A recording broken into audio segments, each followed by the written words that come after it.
આકાશવાણી અમદાવાદ વડોદરા પ્રાદેશિક સમાચાર ખ્યાતિ પુરોહિત વાંચે છે. મુખ્યમંત્રી ભૂપેન્દ્ર પટેલે આજે ગાંધીનગરના મહાત્મા મંદિર ખાતે રાજ્ય સરકારના વિવિધ વિભાગોમાં પસંદગી પામેલા કુલ 1990 ઉમેદવારોને નિમણૂક પત્ર એનાયત કર્યા છે.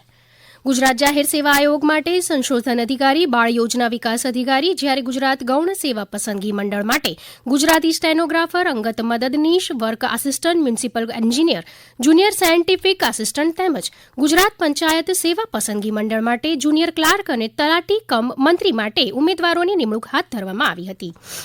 નવનિયુક્ત યુવા કર્મયોગીઓને ઉજ્જવળ ભવિષ્યની શુભકામનાઓ પાઠવતા શ્રી પટેલે નવી જવાબદારીઓ સંભાળ્યા પછી સૌ ઉમેદવારોને નવું શીખવાની અને સ્વવિકાસની પ્રક્રિયા ચાલુ રાખવા માટે જણાવ્યું હતું.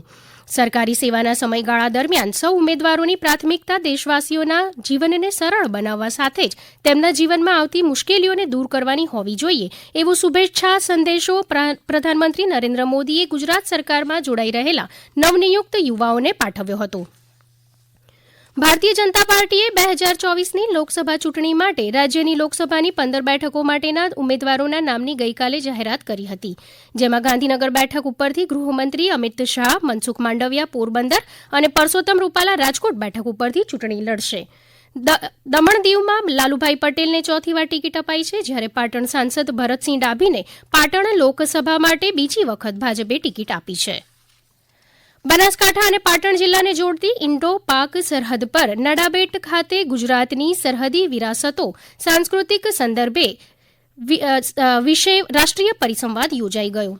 ગુજરાત સાહિત્ય અકાદમી, ગાંધીનગર નડાબેટ ઇન્ડો પાક બોર્ડર, શિક્ષણ વિભાગ ગાંધીનગર અને સરકારી વિનયન કોલેજ વાવના સંયુક્ત ઉપક્રમે યોજાયેલા આ પરિસંવાદમાં સરહદી વિસ્તારમાં વસવાટ કરતા સમાજના સાહિત્યિક, ઐતિહાસિક, આર્થિક, ભૌગોલિક જેવા વિવિધ પરિપ્રેક્ષ્યમાં મૌલિક સંશોધનપત્રોની પ્રસ્તુતિ કરાઈ હતી.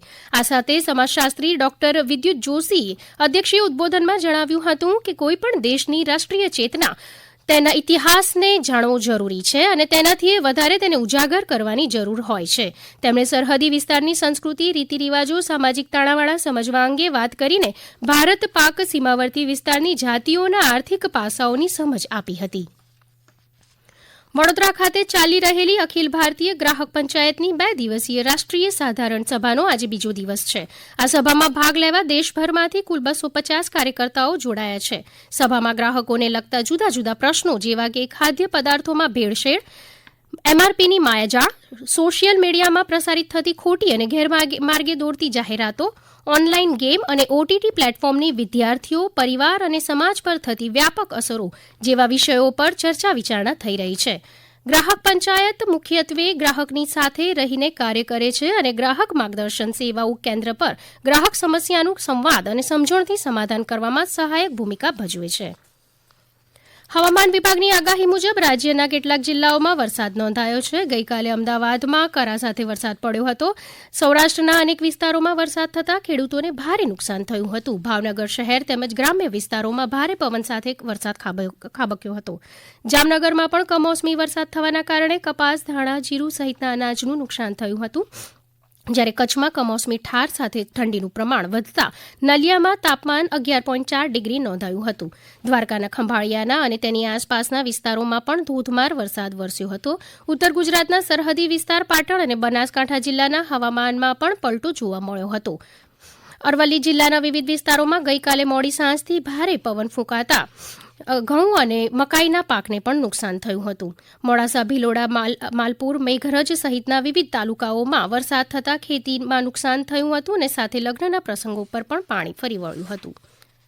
કેન્દ્ર શાસિત પ્રદેશ દમણમાં આજે રાષ્ટ્રીય લોક અદાલત યોજાઈ હતી. અમારા દમણના પ્રતિનિધિ પ્રદીપ ભાવસારના જણાવ્યા પ્રમાણે રાજ્ય કાનૂની સેવા સત્તામંડળ દમણ અને બાર એસોસિએશનના સહયોગથી યોજાયેલી આ લોક અદાલતમાં સિવિલ, લગ્ન અને ગુન્હા જેવા કેસોનું નિરાકરણ કરવામાં આવ્યું હતું.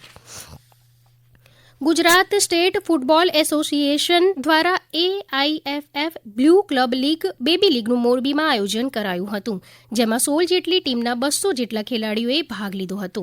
અમારા મોરબીના પ્રતિનિધિ રવિ મોટવાણીના જણાવ્યા અનુસાર મોરબી ખાતે રમાઈ રહેલી 12 વર્ષથી ઓછી વયના ખેલાડીઓની ફૂટબોલ બેબી લીગમાં ગ્રીન વેલી ઇન્ટરનેશનલ સ્કૂલની ટીમ ફાઇનલ મેચમાં વિજેતા બની હતી. રનરઅપ ટીમ અને વિજેતા ટીમ બંનેના ખેલાડીઓને ટ્રોફી આપી સન્માનિત કરવામાં આવ્યા હતા. ભાવનગરના સિંહોર તાલુકાના ઐશ્વર્યા ગામની માધ્યમિક શાળામાં ધોરણ 10ના વિદ્યાર્થીઓને શુભેચ્છા અભિવાદન કાર્યક્રમ યોજાઈ ગયો. શાળાના આચાર્યએ વિદ્યાર્થીઓને પરીક્ષાનો ભાર હળવો કરવા અને જીવનમાં ઉત્સાહ ટકાવી રાખવાની શુભેચ્છાઓ પાઠવી હતી. આ સમાચાર આપ આકાશવાણીના અમદાવાદ વડોદરા કેન્દ્ર પરથી સાંભળી રહ્યા હતા. વધુ સમાચાર આપ અમારી વેબસાઇટ newsonair.gov.in/ગુજરાતી પરથી વાંચી શકશો.